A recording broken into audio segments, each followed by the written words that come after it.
നമസ്കാരം. ഇന്ന് ഞാൻ തയ്യാറാക്കാൻ പോകുന്നത് കാർത്തിക കറിയാണ്. കുറച്ചു പേരൊക്കെ ഇത് കഴിച്ചിട്ടുണ്ടായിരിക്കും. വൃശ്ചിക മാസത്തിലെ കാർത്തികയും പൗർണമിയും ഒന്നിച്ചു വരുന്ന ദിനമാണ് ദേവിയുടെ ജന്മദിനം. ദേവിയുടെ പിറന്നാള് ഭക്തര് തൃക്കാർത്തികയായി കൊണ്ടാടുന്നു. മൺചിറാതുകളിൽ കാർത്തിക ദീപം കത്തിച്ച് ദേവിയെ മനസ്സിൽ വണങ്ങി നാടെങ്ങും തൃക്കാർത്തിക ആഘോഷിക്കാറുണ്ട്. അന്നേ ദിവസം തയ്യാറാക്കാറുള്ളതാണ് ഈ ഒരു കറി. അതുകൊണ്ട് തന്നെയാണ് ഇതിനെ കാർത്തിക കറി എന്ന് പറയുന്നത്. നല്ല ഹെൽത്തിയും ടേസ്റ്റിയും അതേപോലെ വളരെ പെട്ടെന്ന് തയ്യാറാക്കിയെടുക്കാൻ പറ്റിയ കറിയുമാണ്. അപ്പോൾ ഈ ഒരു കറിയുടെ പ്രിപ്പറേഷൻ എങ്ങനെയാണെന്ന് നോക്കാം.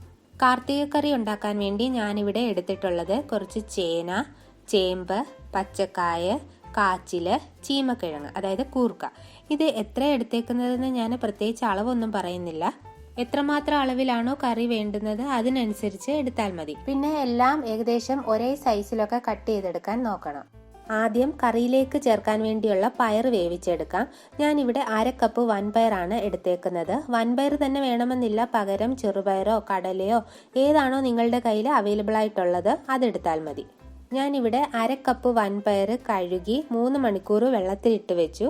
അതിനുശേഷം അതിലെ വെള്ളമൊക്കെ കളഞ്ഞ് കഴുകി എടുത്തിട്ടുള്ളതാണ്.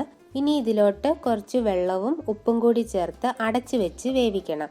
പയറ് മുങ്ങിക്കിടക്കത്തക്കവണ്ണമുള്ള വെള്ളം ഒഴിച്ചു കൊടുത്താൽ മതി. 2 വിസിൽ കേൾക്കുന്നിടം വരെ വേവിക്കണം. ഇപ്പം 2 വിസിൽ കേട്ടു, പ്രഷറൊക്കെ പോയിട്ടുണ്ട്. ഇനി തുറന്നു നോക്കാം. പയറ് ആവശ്യത്തിന് വെന്തിട്ടുണ്ട്. അടുത്തത് കഷ്ണങ്ങളൊക്കെ ഒന്ന് വേവിക്കാൻ വെക്കാം. അതിനായിട്ട് ഒരു പാനിലോട്ട് ഈ കഷ്ണങ്ങളൊക്കെ ഇട്ട് കൊടുക്കാം.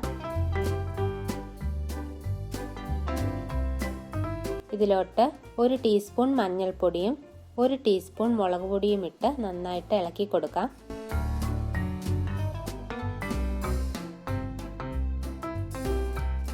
ഇനി ഇതിലോട്ട് കുറച്ച് വെള്ളം ഒഴിച്ചു കൊടുക്കാം. ഈ കഷ്ണങ്ങളുടെയൊക്കെ മുകൾ ഭാഗം വരെ വെള്ളം ഒഴിച്ചു കൊടുക്കണം. കുറച്ച് ഉപ്പ് കൂടി ഇട്ട് ഇളക്കിയതിന് ശേഷം അടച്ചു വെച്ച് വേവിക്കാം. ഇടയ്ക്ക് തുറന്നിട്ട് ഒന്ന് ഇളക്കിയൊക്കെ കൊടുക്കണം. അത് വേവുന്ന സമയം കൊണ്ട് കറിയിലേക്ക് ചേർക്കാൻ വേണ്ടിയുള്ള അരപ്പ് തയ്യാറാക്കാം. അതിനുവേണ്ടി ഞാനിവിടെ 1 മുറി തേങ്ങ ചിരകിയത് എടുത്തിട്ടുണ്ട്. ഇതിലോട്ട് 1 ടീസ്പൂൺ ജീരകം, 4 അല്ലി വെളുത്തുള്ളി, കുറച്ച് കറിവേപ്പിലയും ചേർത്ത് അരച്ചെടുക്കണം.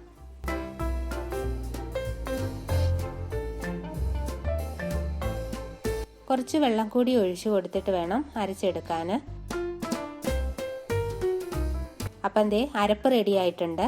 ഈ ഒരു പരുവത്തിൽ വേണം അരച്ചെടുക്കാൻ. അപ്പം ദേ കഷ്ണങ്ങളൊക്കെ ആവശ്യത്തിന് വെന്തിട്ടുണ്ട്. ഒരുപാടങ്ങ് വെന്ത് ഉടയേണ്ട. 1 സ്പൂൺ വെച്ച് ഇങ്ങനെ ഒന്ന് മുറിച്ച് നോക്കുമ്പോൾ അതിങ്ങനെ മുറിഞ്ഞു വരുന്ന ഒരു പരുവായാൽ മതി. ഇനി ഇതിലോട്ട് വേവിച്ച് വെച്ചിട്ടുള്ള പയർ ചേർത്ത് കൊടുക്കാം.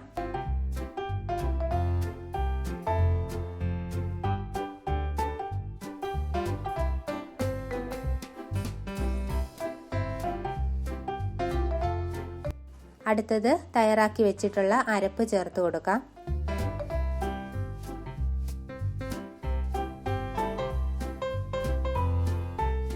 ഇനി നന്നായിട്ട് എല്ലാം കൂടി ഇളക്കി കൊടുക്കാം.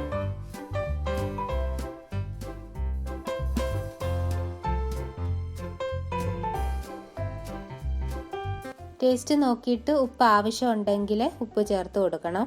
നേരത്തെ പയർ വേവിച്ചപ്പോഴും കഷ്ണങ്ങൾ വേവിച്ചപ്പോഴും ഉപ്പ് ചേർത്ത് കൊടുത്തിരുന്നു. അതുകൊണ്ട് ടേസ്റ്റ് നോക്കിയിട്ട് വേണം ചേർത്ത് കൊടുക്കാൻ. ഇനി ഇത് അടച്ചു വയ്ക്കാം. ഇതിൽ ചേർത്ത് കൊടുത്ത് ആ അരപ്പൊക്കെ ഒന്ന് തിളയ്ക്കട്ടെ.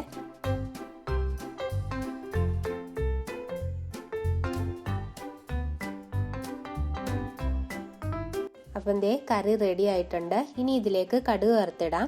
അതിനായിട്ട് വേറെ ഒരു പാൻ എടുത്തിട്ട് അതിലോട്ട് 2 ടേബിൾ സ്പൂണ് വെളിച്ചെണ്ണ ഒഴിച്ചു കൊടുക്കാം.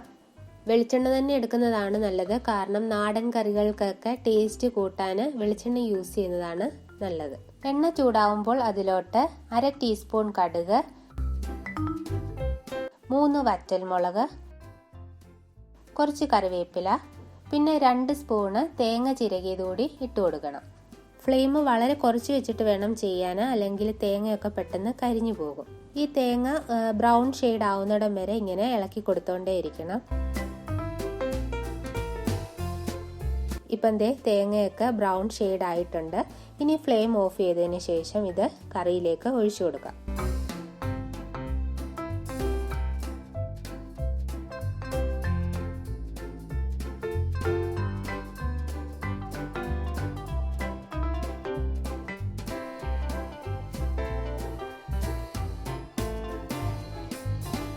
അപ്പം ദേ കാർത്തികക്കറി റെഡി ആയിട്ടുണ്ട്. ഇത് ഇതുവരെയും ഉണ്ടാക്കിയിട്ടില്ലാത്തവർ ഒന്ന് തയ്യാറാക്കി നോക്കുക, എല്ലാവർക്കും ഇഷ്ടമാവും.